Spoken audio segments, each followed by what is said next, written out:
Anak, mag-iingat ka doon ha. Lagi ka makikinig sa ninang Jane mo para hindi sila magalit sa'yo. Sorry anak dahil sa kahirapan ng buhay natin, kaya maaga kang mawawalay sa amin. Alam ng Diyos na labag sa kalooban ko ang payagan kang lumayo sa amin pero ayoko na manghadlangan ka para maabot mo ang mga pangarap mo sa buhay. Si Maring Jane na lamang ang tanging pag-asa natin para makapagtapos ka anak. Nangako din na ninong mo na tutulong siya sa pagpapagamot ng papa mo. Kaya wala na ako nagawa anak ko. Pumayag na lang ako. Kilala ko din ang ninang mo na may mabuting puso kaya alam kong ligtas ka doon at maaalagaan ka nila doon na parang kapamilya. Tumawag ka sa akin lagi anak ko ha. Mamimiss talaga kita. Wala na akong tatawagin na tumulong sa akin dito sa bahay pero huwag kang mag-alala sa amin dito. Magiging maayos kami dito ng papa mo at kapatid mo. Ang sarili mong isipin mo doon at alagaan ha. Mangako ka sa akin na magtatapos ka ng pag-aaral mo at uuwing may karangalan. Mahabang mungkahi ng ina ni Marian. Umiyak din ito habang yakap ang kanyang anak na panganay. Huwag po kayong mag-alala sa akin, Mama. Susundin ko pong lahat ng bilin niyo sa akin. Mama, mahal na mahal din kita, Ma. Kayo ni Papa at Joseph. Mamimiss ko din kayo dito, Ma. Salamat din po dahil pinayagan niyo ako sumama kina Ninang. Asahin niyo po na magtatapos po kung may karangalan. Gagawin ko po ang lahat para maiuwi dito ang diploma ko bilang patunay na nakapagtapos ako. Pangako po yan sa'yo, Mama. Magiging teacher ako at ipagmamalaki mo ako sa lahat. Tugon ni Marian sa kanyang ina. Magkayakap silang dalawa habang umiiyak. Masakit man para sa isang pamilya ang magkahiwalay ngunit sumama pa rin si Marian sa kanyang ninang Jane sa Maynila. Sakay sila ng napakagarang van na may kama sa loob. Doon lang nahiga si Marian kasama si Heidi. Nahihilo kasi siya sa biyahe dahil hindi siya sanay na sumakay ng van. Kung tricycle pa sana ang sinasakyan niya ay mas magiging maginahawa siya dahil doon siya nasanay sumakay. Kahit pa nagkabuhol-buhol ang kanyang buhok sa tricycle dahil sa malakas na hangin, ngunit hindi siya nahihilo doon. Marian, ayos ka lang ba? Nag-aalalang tanong ni Jane sa inaanak. Ninang, nasusuka po ako. Sagot ni Marian sa katinakpan ng kanyang bibig. Dado, ihinto mo muna ang sakyan para makasuka si Marian. Utos naman ni Jaime sa kanilang driver. Agad na tumigil ang kanilang sakyan sa gilid ng highway upang makababa si Marian at mailabas ang ikinasasama ng kanyang tiyan. Tinulungan din siya ni Jane dahil naawa siya sa dalaga. Alam niya ang hirap ng mahilo sa biyahe dahil ganoon din siya noong unang beses siyang lumawas ng Maynila. Nahilo din siya sa bus at nagsuka. Uminom ka muna ng tubig anak para makaginhawa ang pakiramdam mo. Sabi ni Jane habang hinahagod ang likod ng dalaga. Mabilis din na bumaba ang mga bodyguard ng mga Del Rio upang siguruhin na ligtas ang pamilya na nasa gilid ng kalsada. Ma'am, meron po akong white flower dito. Baka po makatulong sa bata. Sabi ng isang bodyguard. Saka iniabot kay Jane ang maliit na bote ng white flower ointment. Salamat Adong. Malaking tulong ito kay Marian para sa kanyang pagkahilo. Pasalamat ni Jane sa tauhan. Walang anuman ma'am. Pumasok na po kayo sa loob. Baka po may makapansin sa atin na LTO dito. Bawal po kasi tumigil sa shoulder kung hindi naman nasiraan ng sakyan. Sabi ng lalaki kaya mabilis na inakay ni Jane ang dalaga at muli ipinasok sa loob ng sasakyan. Pinahiran din niya ng oil ang sikmura ni Marian. Sa kanya ito hinilot. Pati ang ulo ng dalaga hinilot din ni Jane upang makatulong sa pagbuti ng pakiramdam niya. Matulog ka muna Marian para makapagpahinga ka at hindi na mahilo. Sabi ni Jane sa kanya nilagyan ng kumot si Marian. Si Heidi naman ay mahimbing pa rin natutulog habang yakap ang plush toy na favorite niya. Ilang oras din ang itinagal ng biyahe nila pabalik ng Maynila. Pagdating ng van sa villa ng mga Del Rio ay namangha ng gusto si Marian sa laki ng bahay. Hindi rin siya sigurado kung bahay ba ito na matatawag o mall dahil sa laki nito at ganda ng pagkakagawa. Mayroong napakalawak na garden, ang malaking bahay at napakadami rin ng nagagandahang sasakyan sa parking. Ninang, ito po ba ang bahay niyo? Ang laki-laki naman po. Namamanghang tanong ni Marian habang iginagala ang kanyang paningin.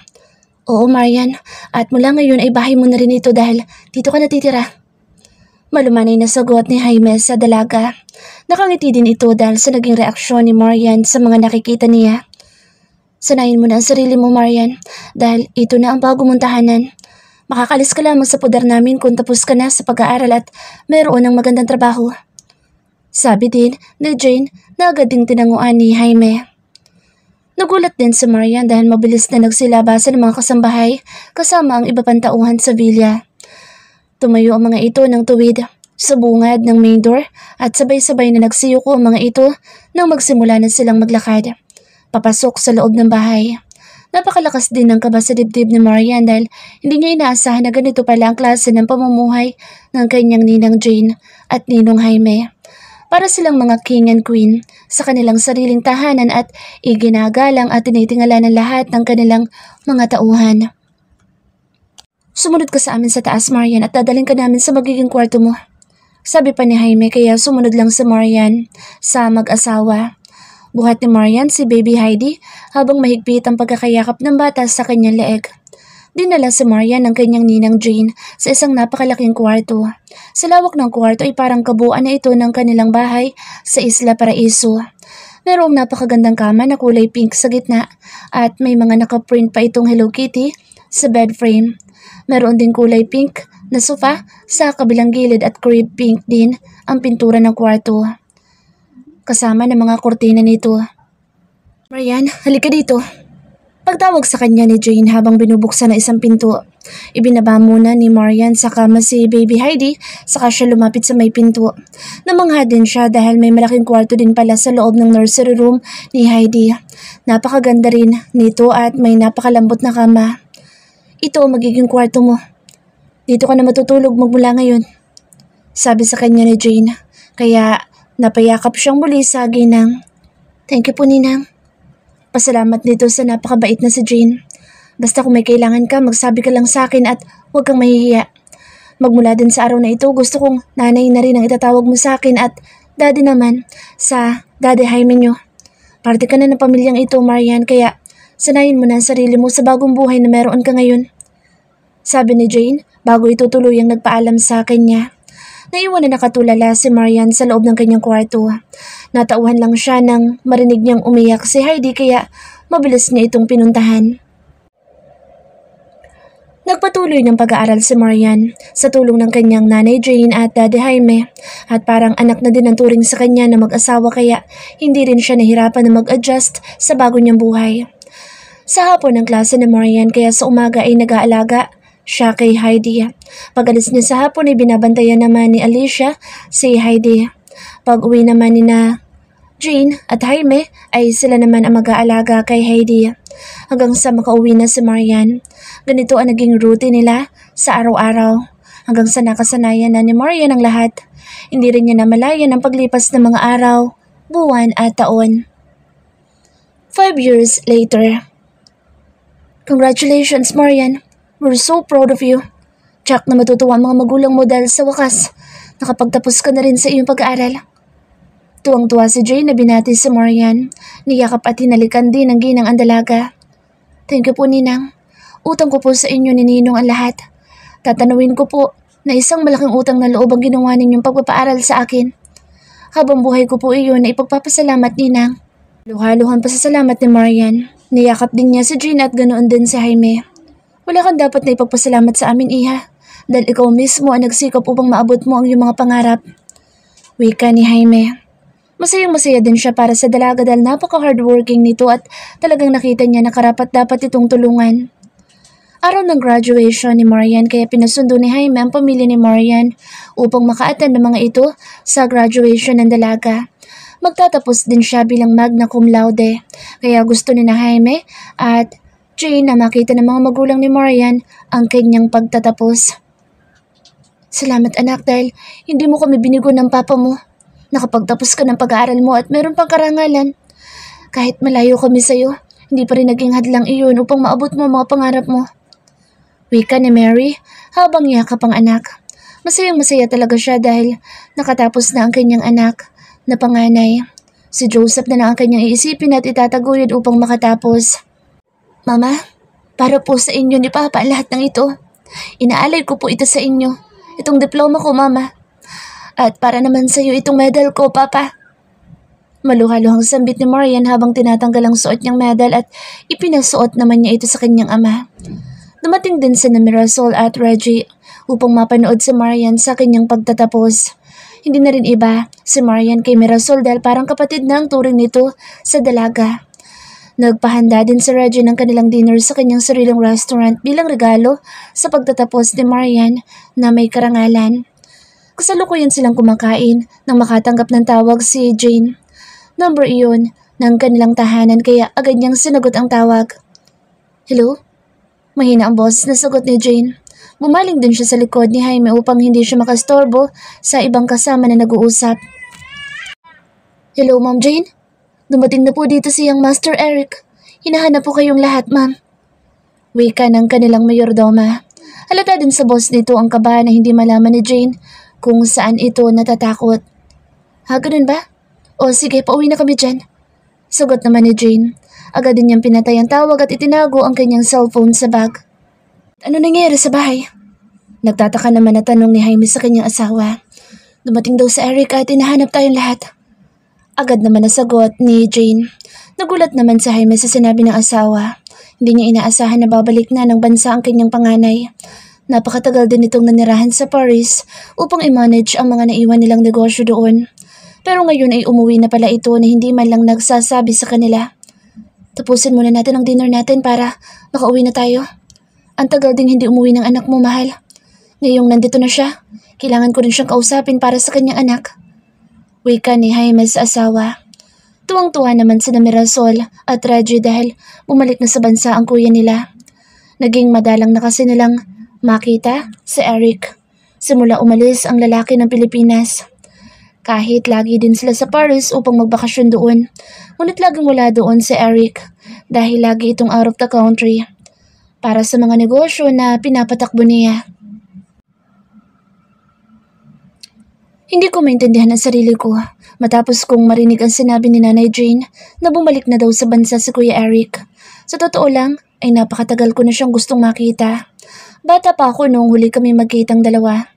10 years na rin na nakakaraan, magmula ng gabing iyon na nagkita at nagkakilala kami sa unang pagkakataon. Ngunit sa hindi ko may paliwanag na dahilan ay kung bakit ako kinakabahan ng ganito. Napakalakas ng tibok ng aking puso. Nakakabingi at tila nagwawala ito sa loob.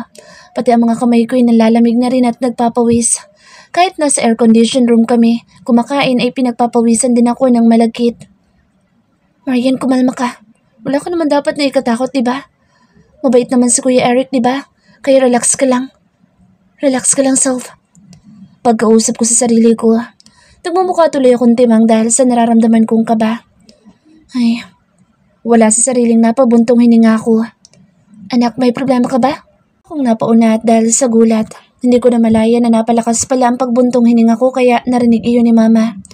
Wala, Ma. Busog na kasi ako kaya parang ang hirap ng huminga. Maagap na sagot ko kay Mama. Hindi rin ako pinalaking sinungaling ng mga magulang ko pero sa pagkakataon na ito ay kailangan ko na magsinungalin. Huwag lang sana akong tamaan ng kidlat dito sa aking kinauupan. Huwag mo na ipilit ubusin pag hindi mo na kaya. Batang ito talaga. Umiiling na wika ni Mama. Sayang kasi, Ma. Ang mahal-mahal pa naman ng mga pagkain dito. Nakakahiya kina Ate Mirasol at Kuya Reggie. Pabulong din ang sagot ko. Kailangan makatotohanan ng pagkakaila ko. Bilisan na ninyong kumain na mag-ina. Bulungan pa kayo ng bulungan dyan. Para kayo mga bubuyog. Pagsaway naman sa amin ni Papa. Napapagitnaan kasi ako ng aking mga magulang kaya nagkakarinigan kaming tatlo. Hindi na rin kami nagtagal sa restaurant ni Kuya Reggie. Hindi na rin kami kumain ng dessert dahil nagmamadali ng umuwi si Daddy Jaime at Nanay Jane. Nabalot naman ni Kuya Reggie ang mga dessert sa kanya dinala sa pagpunta sa villa. Sumama din sila mag-anak dahil gustong-gusto na rin makita ni Ate Mirasol ang kanyang kakambal. Hindi naman kami natagalan sa biyahe dahil hindi gaanong matraffic ngayon. Nakatulog naman si Heidi sa kandungan ko habang papauwi na kami sa villa. Lalong nagwala ang dibdib ko sa kaba dahil pagbaba pa lamang namin ng kotse ay nakita ko na kaagad si Kuya Eric na nakatayo sa may pintuan ng villa. Nakalagay pa ang kanyang mga kamay sa magkabila niyang bulsa. Kahit hindi ko nakilala ngayon ang kanyang muka dahil bata pa ako noong una at huli ko siyang nakita. Pero sigurado pa rin ako na siya iyon. Muli akong kinabahan dahil napagtanto kong napakalaki palang tao ngayon ni Kuya Eric.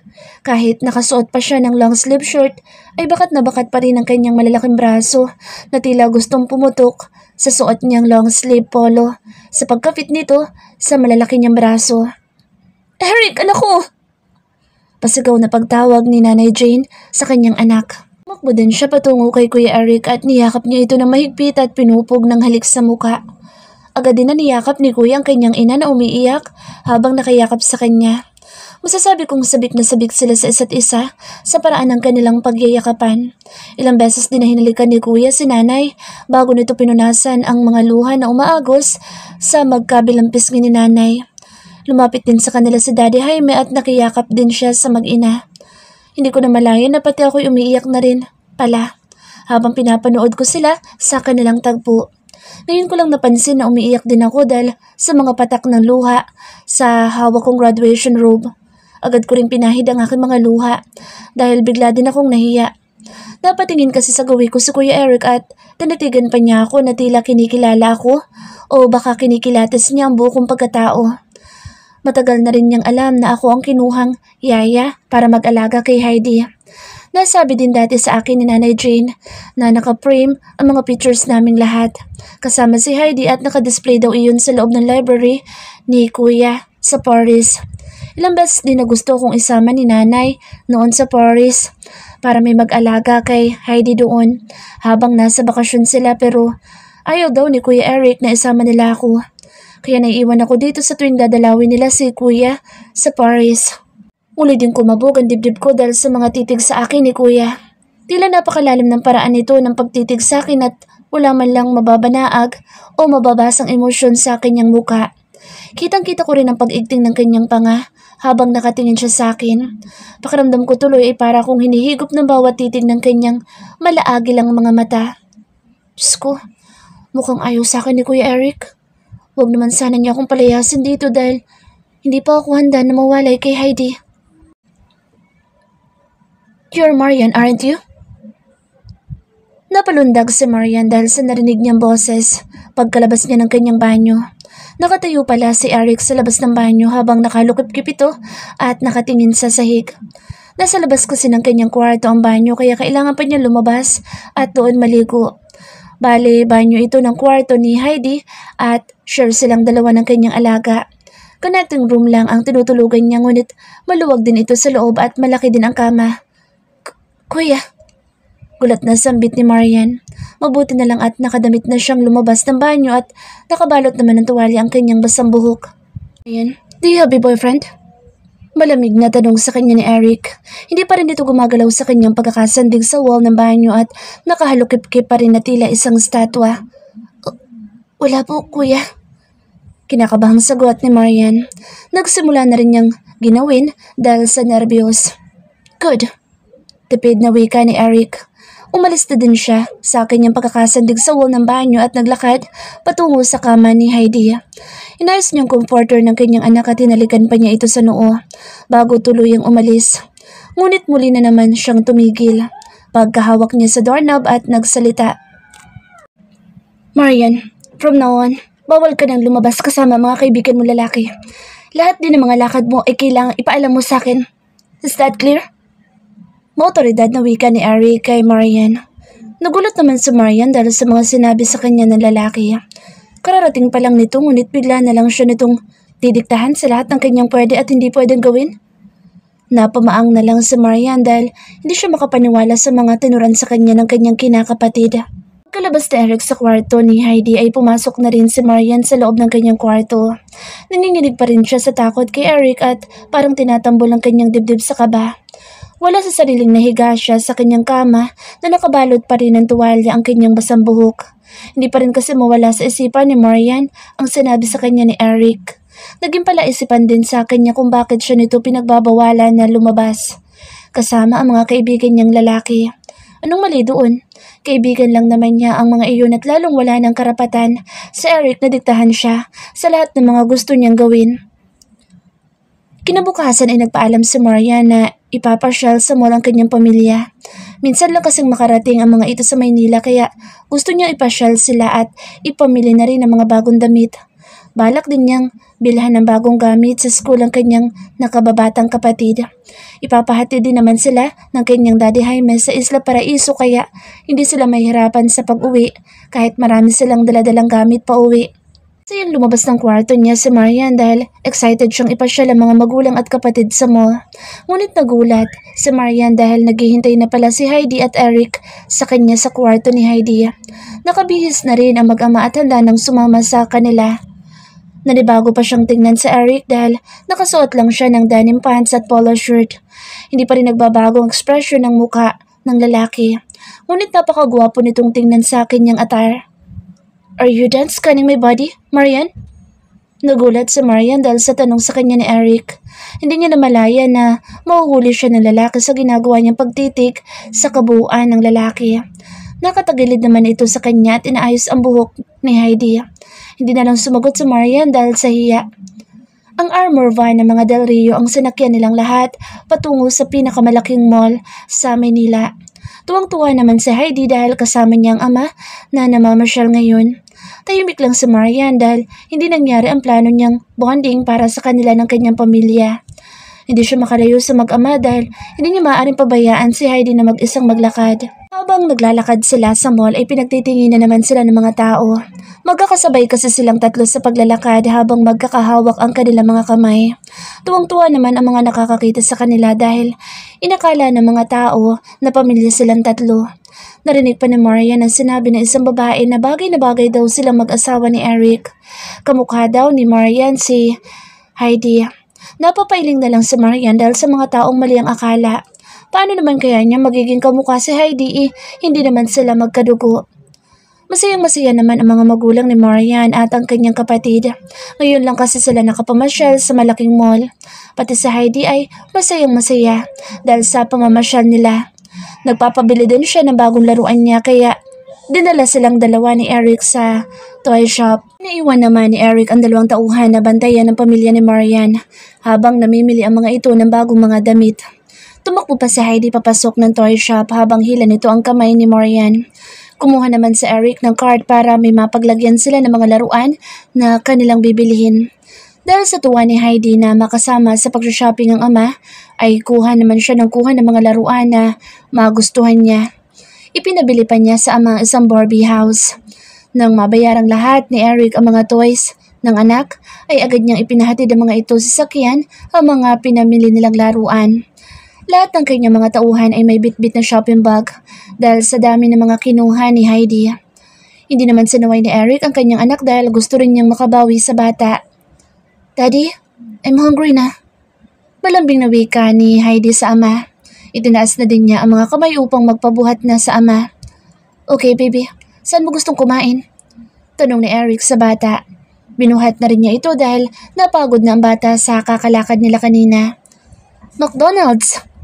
Agad na sagot ni Heidi. Agad naman sila nagpunta sa McDonald's na gusto ni Heidi. Nag-order si Eric ng kiddie meal para sa kanyang anak. Take-out order din ang binili niya para kay Heidi. "I want to pee," wika ni Heidi. Hinila din niya ang kamay ni Marian patungo sa restroom. "Kuya, samahan ko lang si Heidi sa restroom." Paalam ni Marian. Hindi na rin niya inintay na sumagot sa Eric dahil hinila na siya ng bata. Naiwan si Eric sa may counter para hintayin ang kanyang binili. Abala din ito sa pagtatype sa kanyang cellphone na tila napakaseryoso ng kanyang kausap. Pagbalik ni na Heidi at Marian ay hawak na ni Eric ang paper bag na nilagyan ng kiddie meal ni Heidi. "Let's go." Motoridad na wika ni Eric. Nauna na din siyang naglakad palabas ng pinto. Nagtataka naman si Marian dahil hindi muna pinakain ni Eric ang anak nito sa loob. Alam ni Marian na gutom na ang bata dahil lampas na sa oras ang tanghalian. Inisip na lang ni Marian na baka ayaw ni Eric sa lugar kaya hindi niya gustong magtagal doon. Sa isang kagaya ni Eric na mayroong napakaraming salapi ay hindi nito gugustuhin na kumain sa ganong uri ng kainan. Sumunod na lang sina Marian at Heidi sa lalaki. Ngunit sa gulat ni Marian dahil pinagbuksan sila ng pinto ni Eric. Hawak nito ang glass door habang nakatayo sa may gilid at hinawakan pa siya sa balikat upang hindi niya masagi ang lalaking kapapasok lang. Taan na lang ni Marian sa Eric upang iparating na natutuwa siya sa ginawa nito. Muling naglakad ang tatlo habang magkakahawak ng kamay. Napapagitnaan nila si Heidi na tuwang-tuwa naman sa pamamasyal. Hanggang sa marating nila isang restaurant, nakita ni Maria na nandoon na rin ang mga magulang at naghihintay sa kanya. Pati na mga tauhan ni Eric na nagbuhat ng mga toys ni Heidi ay nandoon na rin sa harapan ng restaurant. Hindi na lang nagtanong si Marian dahil natatakot siya makipag-usap kay Eric. Napakaseryoso kasi ng mukha nito at tila hindi marunong umiti. Parang napakatalim din ng mga mata nito at tila napapaso din siya sa bawat titig nito kapag tititigan niya. Kaya umiiwas na siyang mapatingin sa mukha ng binata. Mama, Papa, kanina pa po kayo? Tanong ni Marian sa magulang pagkalapit niya sa mga ito. Kararating lang din namin, anak. Sagot ni Mary. Pasok na po tayo sa loob, tita, tito. Malumanay na wika ni Eric. Inakbayan din ito ang ama ni Marian at magkasama pa silang dalawa na naunang pumasok sa loob. Naman sina Mary at Joseph, pero si Marian ay tila napako sa akin yung kinatatayuan. Tita Marian, let's go in na po. Malakas na wika ni Heidi kaya bahagya siyang nagulat. Napangiti na lang siya sa bata dahil nahihiya siya sa kanyang pagkawala sa sarili kahit ilang sandali lang. Muling lumabas si Eric upang salubungin silang dalawa. 6-seater ang kinuha ni Eric na table.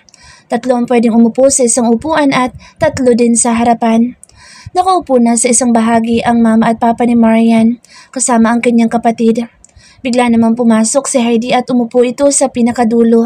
Sinundan na lang ni Marian ang bata at umupo siya sa tabi nito. Nagulat din si Marian dahil sa tabi naman niya umupo si Eric. Parang nakuryente pa siya dahil nasagi ni Eric ang kanyang hita ng ayusin na lalaki ang suot nitong denim jeans. Ramdam na ramdam ni Marian ang init ng palad ni Eric dahil nakasuot lang siya ng floral dress na hanggang tuhod. Anong gusto mong kainin? Tanong ni Eric sa kanya. Inilapit pa ng lalaki ang bibig nito malapit sa tenga ni Marian kaya lalong nagtayuan ang balahibo ng dalaga. Bigla din siyang pinagpawisan dahil sa pagkakakiliti nito dahil sa mainit na hininga ni Eric na tumama sa kanyang punong tenga at pisngi. Kahit ano na lang, ikaw na bahala. Naiyang sagot ni Marian. Kumuha din siya ng tissue at pinunasan ang kanyang noo. Ang lamig-lamig pero pinagpapawisan ka dyan. Sleeveless pa ang suot mo. Pagpuna naman sa kanya ng kanyang mama. Mainit kasi mama kaya ako pinagpapawisan. Maagap na sagot niya sa kanyang ina. Drink this. Napalingon ako kay Kuya Eric dahil sa sinabi niya. Ako ang una niyang binigyan ng drink dahil siguro sa pagpapawis ko. Naiyang kinuha ko naman ang baso na hawak niya at nagpasalamat din ako sa kanya. Thank you, Kuya. Mahinang bigkas ko na tama lang na marinig niya. Agad ko namang kinuha ang baso sa kamay ni Kuya. Ngunit tila na kuryente pa ang kamay ko dahil sa paglapat ng mga kamay namin dalawa. Ano ba, Self? Kailan ka pa nagkaroon ng kuryente sa katawan? Tanong ko sa aking sarili. Agad ko namang ininom ang nagyayalong tubig dahil para na ako nagliliyab sa init. Hindi talaga ako comfortable kasama si Kuya Eric. Bakit kaya? Kung bakit kasi sumama-sama pa siya eh. Hindi nagtagal at dumating na rin ang mga order namin. Si Heidi naman ay malapit na niyang maubos ang kinakain niyang cheeseburger. Hindi pa niya nagagalaw ang kanyang nuggets and french fries. Meron din siyang apple pie at McFloat. Paano kaya niya mauubos ang lahat ng iyon? Ang dami. Napatingin tuloy ako kay Kuya na wala sa oras dahil sa pagtataka. Hindi na ako nagbaba ng paningin dahil nahuli lang naman ako ni Kuya Eric. Nagtama pa ang aming paningin dahil parang inaabangan niya ako lumingon sa kanya. May bayad ang tumingin sa akin. Bulong niya sa may tenga ko kaya napaunat ako ng aking likod sa pagkabigla. Tinatayuan talaga ako ng balahibo kapag binubulungan niya ako. Ramdam ko rin ang init ng hininga niya na tumama sa balikat ko. Tahimik naman na kumain sina Mama at Papa. Pati si Joseph ay abala din sa paghiwa ng manok na nasa plato niya. Hindi na lang ako kumibo dahil nag-aalala akong makagawa na naman ako ng bagay na ako rin ang mahihirapan sa bandang huli. Nilagyan din ni Kuya ng pagkain ng plato ko. Halos mapuno na rin ito kaya inawat ko na lang siya. Tama na, hindi ko na mauubos yan. Marami nang masyado. Sabi ko sabay pisil sa kamay niya. Tumangulang siya sa akin bilang tugon. Sa kanya inilagay sa plato niya ang pagkain na sinandok niya para sa akin. Kain na, dahil may bibilin pa tayo mamaya. Malamig na sabi sa akin ni Kuya. Kumain na lang ako at hindi ko na rin pinansin ang mga nararamdaman ko. Habang iniisip ko kasi lalo naman akong kinakabahan at pinagpapawisan. Matapos namin kumain ay muli na naman kami bumalik sa department store para bumili ng mga sinasabi ni Kuya na bibilhin niya. Ang pamilya ko naman ay sinamahan ng ilang tauhan ni Kuya upang manood ng movie. Laking gulat ko nang bigla na lang niya akong hilahin sa isang mamahaling butik. Alam kong mahal ang mga paninda ng butik na ito dahil kilala ito sa buong mundo. Agad din kaming sinalubong ng mga sales lady at nakayuko pa silang lahat na bumati kay Kuya Eric. Ngayon ko rin naisip na kay Kuya Eric pala ang Natasha's collection. Kaya pala ganoon na lang kumakayuko ang mga sales lady sa harapan niya. Umahangos na lumapit sa harapan namin ang manager ng butik. Mabilis kasi siyang tumakbo palabas ng kanyang opisina kaya siya hiningal ng husto. Bakas din sa mukha niya ang takot kay Kuya. "Good afternoon, Mr. Del Rio. Please come in," wika ng manager habang nakayuko at nakalahad ang palad sa daraanan namin. Kung bagong dating ako sa pamilya Del Rio, gulat na gulat ako noon dahil lahat na lang ng mga tao sa paligid namin yumuyuko bago bumati. Hanggang sa nasanay na lang ako makita ang mga ito. Kaya ngayon ay tila normal na sa akin ang ganitong pangyayari. Iniisip ko na lang na hindi na para sa akin ang pagyuko ng mga tao dahil hindi naman ako kasing yaman at kasing makapangyarihan ng mga Del Rio. Dinala kami ng manager sa kanilang VIP lunch. Ang VIP lunch ay para lang sa mga VIP member at owner ng butik. Sila lang din ang pwedeng pumasok at umupo dito. Ang mga regular customer nila ay sa labas lang pwedeng umupo.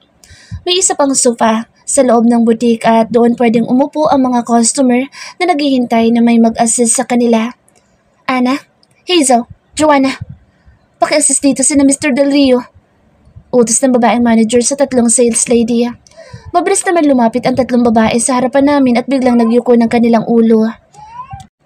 "Mr. Del Rio, ano pong may paglilingkod namin sa inyo?" Nakayukong tanong na isang sales lady na nagngangalang Joanna. May nameplate kasi sila kaya mababasa ang kanilang mga pangalan sa kanilang nameplate na nakalagay sa kaliwang bahagi ng kanilang dibdib. Hindi rin ito tumitingin sa mukha ni Kuya dahil siguro ayaw ni Kuya na may tumitingin sa kanyang mukha. Ako nga nasabihan kanina na may bayad daw ang tumingin sa kanya. Napatingin muna sa akin si Kuya Eric bago siya sumagot. Tinitigan din niya ako sa aking mga mata saka nagsimulang magsalita. "Give her a complete makeover. I want you to provide her with the entire new collection of garments, shoes, bags, and other accessories." Maotoridad na utos niya sa mga sales lady sa harapan namin. "Bilisan niyo, ayokong pinaghihintay ako ng matagal." Dagdag pa ni Kuya. Pati ako parang kinilabutan sa paraan niya ng pagsasalita. "Yes, Mr. Del Rio. Masusunod po," sagot ni Joanna. Nagulat din ako dahil sa biglang paglapit sa akin ng dalawang babae. Pinatayo nila ako mula sa kinauupuan kong malambot na sofa at mabilis na sinukatan mula ulo hanggang paa. Dalawa ang magkatulong na nagsukat sa katawan ko at ang isa naman ay tagalista ng mga size na sinasabi ng isang babae. Napakabilis nilang kumilos para silang mga ipo-ipo sa bilis at halos hindi masundan ang kanilang mga ginagawa. Matapos nila akong sukatan ay muli din nila akong pinaupo sa sofa at nilagyan pa ng unan ang likod ko.